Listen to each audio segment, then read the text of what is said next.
भी महसूस होता है। ध्यान, प्रवचन और दर्शन के समय भी यह प्रक्रिया तीव्र हो उठती। संन्यास दीक्षा के बाद से ही मेरे सिर में अक्सर ऊर्जा इकट्ठी होकर दर्द बन जाती। कभी कभी तेज सिर दर्द भी महसूस होता है। ध्यान, प्रवचन और दर्शन के समय भी यह प्रक्रिया तीव्र हो उठती। सिर में तनाव और शरीर में पसीना भी आता है। मैं क्या करूं? और 7वां प्रश्न, कल एक अमेरिकी साधक के अनुभव के प्रसंग में आपने बताया कि ध्यान साधना में ऐसी शारीरिक बीमारियां पैदा हो सकती हैं जिनका इलाज सामान्य चिकित्सा नहीं कर सकती। मुझे खुद ऐसा पेट दर्द महीनों से है और एक डॉक्टर के नाते आपके अन्य साधकों में भी मुझे ऐसे रोग दिखाई पड़े। कृपा पूर्वक बताएं कि उनके निराकरण के लिए सिर्फ साक्षी भाव रखना है या कि कुछ और विधि भी काम में लाई जा सकती। ऐसा घटता है, घटने के कारण समझ लें। तो जिन लोगों को भी ध्यान फिर से शुरू ऊर्जा को कर देगा, जिनका ध्यान गहरा जाएगा, नाभि पर चोट पड़ेगी, ऊर्जा फिर से उठेगी। जो प्रवाह रुक गया बचपन में दमनकारी विचारों के कारण, वो फिर से प्रवाहमान होगा।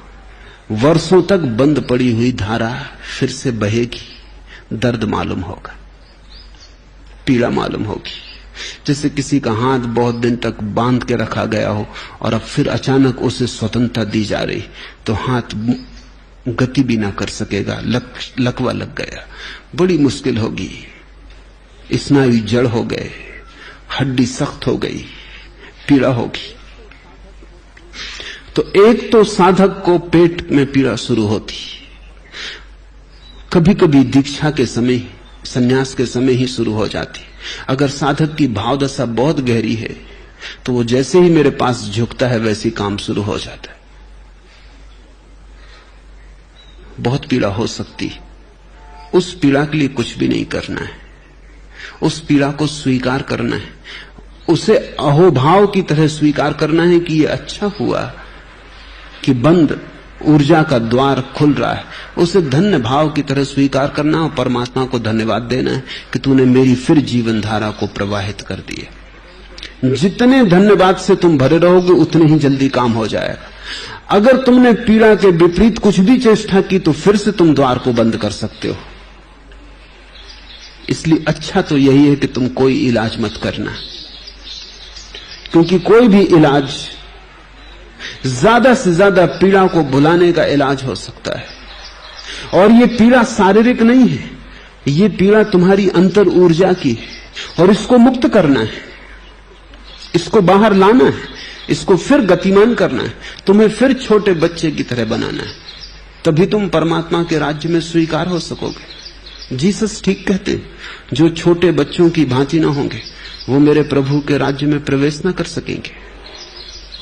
तुम्हें फिर से जीवंत होना है, तुम्हारे जड़ हो गए अंगों में फिर धार बहलानी है जीवन की, फिर से गतिमान करना है तुम्हारे झरने को। तो एक तो चोट लगती है नाभि के पास और वो वर्षों तक भी रह सकती। अगर तुम उससे लड़ते रहो, अगर तुम कोशिश करो कि ये ना हो, तो अभी भी तुम जो खाई पैदा हो गई उसे पूरी नहीं होने दे रहे।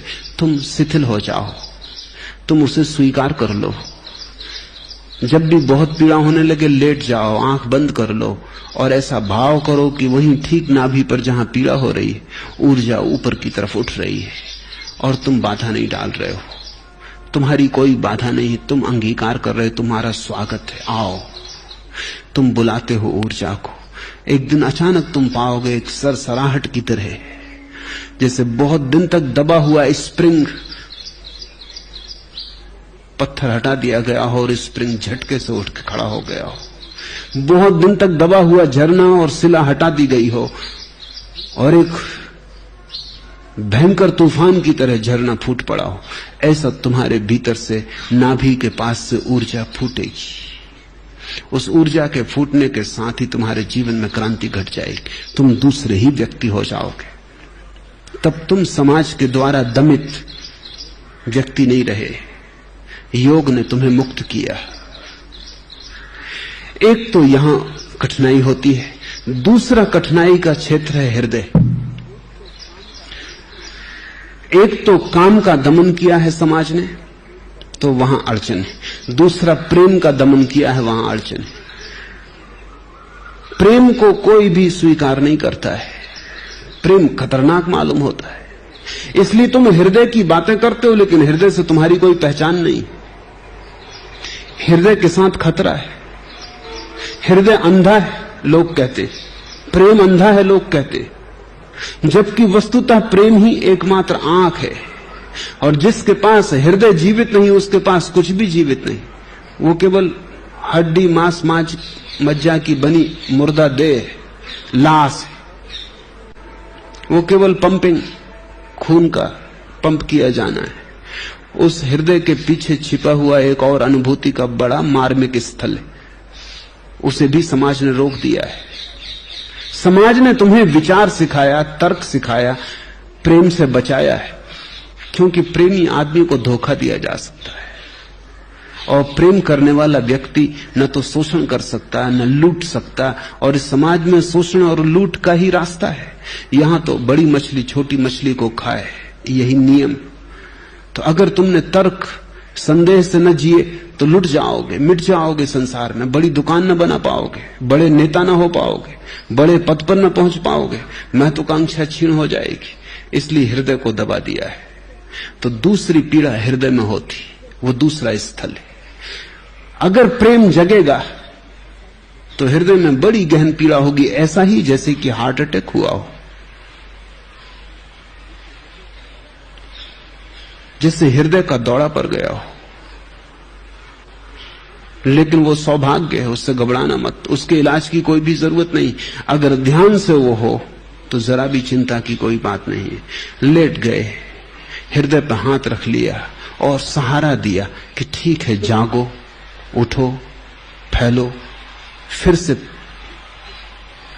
गतिमान हो जाओ, फिर से धड़को, परमात्मा को धन्यवाद देना।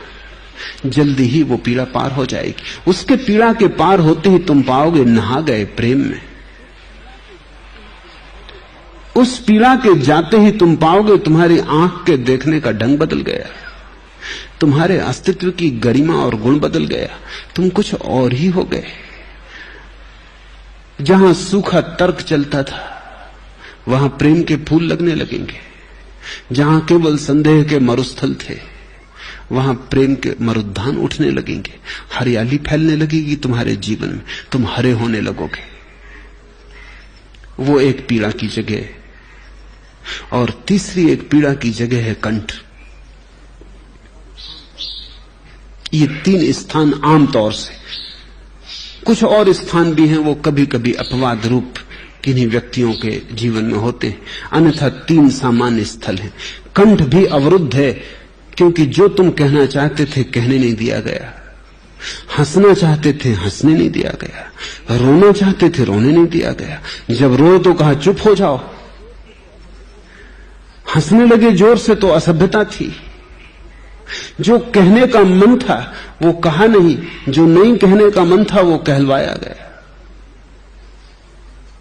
तो कंठ में भी अवरोध है। ये तीन क्षेत्र पीड़ा के हैं, और इन तीनों में पीड़ा हो ध्यान के बाद, संन्यास के बाद, तो घबराना मत। कोई चिकित्सा की जरूरत नहीं, ये बीमारी है ही नहीं, ये तो स्वास्थ्य का लौटना है। लेकिन तुम इतने दिन बीमार रह गए हो कि अब स्वास्थ्य भी तुम्हें बीमारी जैसा लगता है। अब तो स्वास्थ्य के लौटने में भी तुम्हें घबराहट लगती, क्योंकि तुम खाट से बंध गए हो। खाट से बंधे होने को तुमने जीवन समझ लिया है। अब ये जो जीवन धारा आती तो भयभीत करती कि क्या हो रहा है। घबराओ मत, इसलिए निरंतर गुरु की जरूरत है, क्योंकि तुम जहां जहां घबराओगे वहीं वहीं वो सहारा दे सकेगा, जहां जहां भय पकड़ेगा वहीं वहीं निर्भय कर सकेगा। और इनके अतिरिक्त भी कई स्थानों पर दर्द और पीड़ा हो सकती, सिर में भी पीड़ा हो सकती।